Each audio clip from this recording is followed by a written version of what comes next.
তো এই ব্যাপারে আপনার কি বক্তব্য একদম শেষ মুহূর্তে এই সময় রাত আপনার কি পোহালে মনে হচ্ছে? রাত পোহালেই তো গণনা শুরু হবে সারা দেশ জুড়ে। সেক্ষেত্রে আসানসোলের যে নির্বাচনী ক্ষেত্রে আপনি যে ইলেকশন লড়েছেন, এই বিষয়ে আপনার কতটা আশাবাদী আপনি? ব্যাপারটা হচ্ছে 13ই মে সকাল 7টা থেকে বিকেল 6টার মধ্যে আসানসোল লোকসভার জনগণ নিজের চয়েস কাকে তারা নিজের প্রতিনিধি রূপে দেখতে চায় সেটা তারা বোতাম টিপে জানিয়ে দিয়েছে। সেটা তার উত্তরটা আমরা কালকে জানতে পারব। আমরা যে দেখেছি সারা পশ্চিমবঙ্গ জুড়ে বিজেপির তরফ থেকে বিভিন্ন জায়গায় অভিযোগ করা হয়েছিল যে, এবং অভিযোগ করা হয়েছে বিভিন্ন টিভি ক্যামেরাতেও আমরা দেখতে পেয়েছি যে সন্দেশখালী, যেমন ধরুন সন্দেশখালী, বিভিন্ন জায়গায় বিক্ষিপ্ত হিংসার ঘটনা ঘটেছে। সেক্ষেত্রে আসানসোলে সেরকম কোনো ঘটনা ঘটেনি এবং পিসফুল নির্বাচন যেটা আমরা দেখতে পেয়েছি। আপনি সেটা কেমন এটাকে পর্যবেক্ষণ করেছেন? ইলেকশনটা কেমন হয়েছে? এখন অনেকেই বলছে এটা চুপচাপ ভোট। চুপচাপ ভোটটা ঠিক কোন দিকে যাবে না না, সেটা নিয়ে একটা দ্বন্দ্ব চুপচাপ রয়েছে। ভোট নয়, এটা স্ট্র্যাটেজিক্যালি একটা ভোট করার পদ্ধতি আছে, আর সেই পদ্ধতিটা যারা প্রতিদ্বন্দ্বিতা করে তাদের উপরে নির্ভর করে। তার মধ্যে বিশেষ করে তার উপরে নির্ভর করে যে অপোজিশনের প্রতিদ্বন্দ্বী, অর্থাৎ মানে আমি এখানে অপোজিশনের প্রতিদ্বন্দ্বী আছি, স্টেট গভর্নমেন্টের মেশিনারির বিরুদ্ধে আমি নির্বাচনটা লড়ছি। আমি তিক্ততাটা বাড়াবো প্রচারে, উত্তপ্ততা বাড়াবো নাকি কমাবো, আমার কথাবার্তায় আমার আচরণে কেমনভাবে ইলেকশন হবে। অনেক প্রবঞ্চনা, অনেক প্রভোকেশন করার চেষ্টা করার সত্ত্বেও আমি কিন্তু প্রভোক হইনি। আমার যা লক্ষ্য ছিল কি আমি ইলেকশন লড়তে এসেছি, আমি কারোর সঙ্গে ঝগড়া করতে আসি। এমনি আপনারাই একটা প্রশ্ন করলেন আমার প্রেস বার্তায় যে আমি আমার মূল প্রতিদ্বন্দ্বী কাকে মনে করি।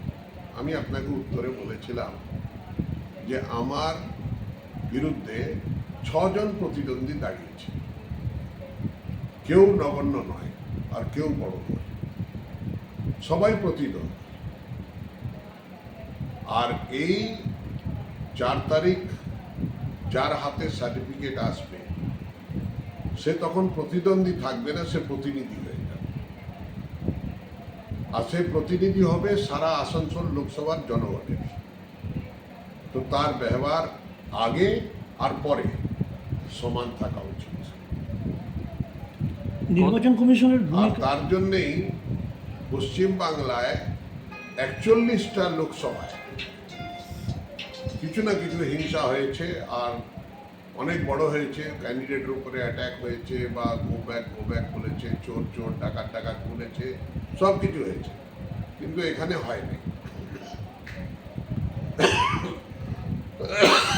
সরি, তার মূল কারণ হচ্ছে যে প্রতিদ্বন্দ্বিতার মধ্যে উত্তপ্ততাটা বাড়ানো হয়। তার একটা অন্য কারণও হতে পারে যে যে এখানকার সাংসদ আছেন উনি প্রায় নিষ্ক্রিয় ছিলেন। উনি এন্টায়ার ইলেকশন ক্যাম্পেনে প্রায় নিষ্ক্রিয় ছিলেন। ওনার দল সক্রিয় ছিল, ওনার দলের হয়ে মুখ্যমন্ত্রী 2বার এসছেন, আর আমাদের অভিষেক বাবু 2বার এসেছেন, আরো বিভিন্ন নেতারা, তারক তারিকারা এসেছেন। কিন্তু তাও একটা তিক্ততাটা বাড়াবার যে চেষ্টা থাকে মানুষের, সেটা নাই। গত বাই ইলেকশন যেটা হয়েছিল, সেই বাই ইলেকশনে 3 লাখের ওপর ভোটে জিতেছিলেন শত্রুঘ্ন সিনহা। এক্ষেত্রে সাধারণ নির্বাচন হচ্ছে এইবার। আপনি কি মনে করছেন যে এই 3 লাখের যে মার্জিনটা, সেই মার্জিনটা কি একই রকম থাকবে তাদের কাছে, না আপনি এটাকে না কমপ্লিট দেখুন, করে আমি চলে আসতে একটা হবে। কথা বলি আপনাকে, by election is by election. By ইলেকশনে কি সত্যি মানে ভোট হয়েছিল? আপনারাই তো লিখেছেন লুট হয়েছে, ছাপা হয়েছে, হ্যাঁ, লোক নিজের ভোট নিজে দিতে পারেনি, হ্যাঁ, যারা শাসক দলের লোকেরা আছে তাদের পরিবারের লোকেরাও ভোট দিতে পারেনি, তার ভোটটাও তারা মেরে দিয়েছে।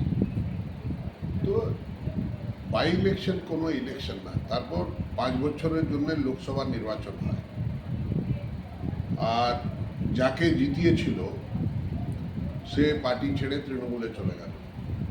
তারপর তৃণমূলে একজন এমন লোক এলো যে আগে তৃণমূলের সদস্য ছিল না, উনিও পার্টি ছেড়ে তৃণমূলে আসলেন, কিন্তু ওনার নাম আছে, তাই উনি লড়লেন এখান থেকে। তো একতরফা নির্বাচন হলো, মানে ভার্চুয়ালি ওয়াকওভারের মতো। কেন কি তার আগে 2021-এর নির্বাচনের পর পোস্ট পল ভায়োলেন্স হয়েছিল, যার ফলে আমাদের কার্যকর্তারা ঘর ছাড়া ছিল। সেই পরিবেশে যে নির্বাচিত প্রতিনিধি ছিলেন উনি পার্টি ছেড়ে চলে গেলেন। আরও তারা একটা শখ পেল, জনগণও শখ পেল যারা সমর্থন করেছিল, আর ওয়ার্কাররাও পেল। আর তার মধ্যে এই বাই ইলেকশন, এই বাই ইলেকশন ভার্চুয়ালি একটা ওয়াকওভার ছিল। আর দ্বিতীয় কথা, ইলেকশনে 3 লাখ 5 লাখ কোনো মানে রাখে না। Every election has a different character.